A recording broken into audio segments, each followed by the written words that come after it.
कौन है, उसके बाद सरकार नियोजन नीति बनाए। नियोजन नीति में किस तरह बनाना है, सी और डी के नौकरियों में 90% यहाँ झारखंड के लोगों के, चाहे जिस जाति का जिस वर्ग का बच्चा रहे, 90% यहाँ के लोगों के लिए, 10% बाहर के लिए। जैसे भारत के जैसे 28 में से 18 राज्यों ने ऐसा नीति बनाया है, एक हम अकेलौता ऐसा राज्य नहीं है जो ऐसा मांग कर रहे हैं। उसके बाद भारत का कुछ ऐसा राज्य है जो स्पेशल प्रोविजन 371D के तहत सरकारी नौकरियों में सी और डी में 100% नौकरियों को रिजर्व किया। हम 100% की मांग नहीं करते हैं, आप 10% ही ओपन छोड़िए, लेकिन ऐसा नीति लाइए जो हाई कोर्ट और सुप्रीम कोर्ट में चैलेंजिंग नहीं होगा।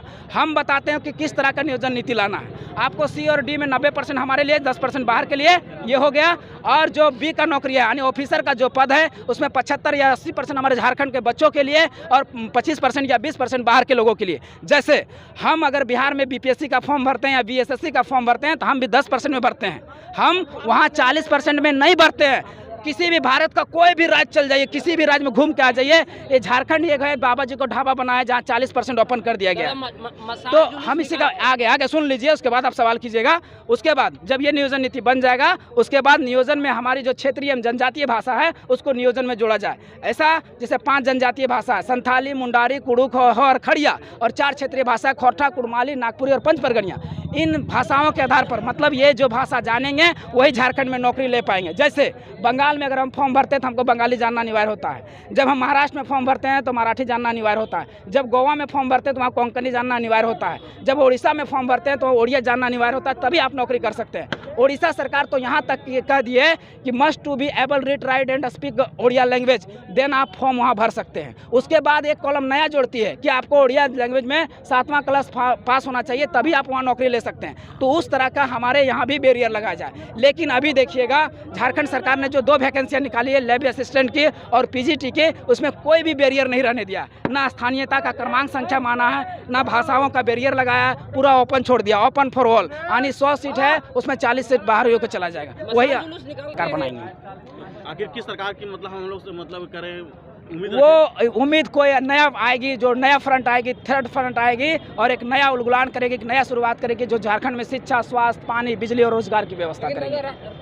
सरकार हमेशा कह रही है कि नई नियोजन नीति लाई जाएगी, हमेशा आश्वासन। अरे वही तो कह रहा हूँ रे गधा, उसको मतलब आप लोग को नहीं, उन लोग को कह रहा है गधा तुम किस प्रकार की नीति ला रहे। एक उसका मंत्री है हफीजुल अंसारी, उसको हम लोग गुटखा मंत्री बोलते हैं। एक है उसका आलमगीर आलम, उसको हम लोग कौवा मंत्री बोलते हैं। ये लोग क्या करता है, बकर बकर कुछ भी बोल के चल जाता है। अरे साला तुमको पता ना, स्पष्ट करो तुम कौन सा नियोजन नीति है। तुम अभी 2 वैकेंसी निकाले ना, पीजीटी का निकाले कि नहीं, लेबर असिस्टेंट का निकाले कि नहीं, तुम स्पष्ट किए कि कौन सा नियोजन नीति से ले रहे हैं।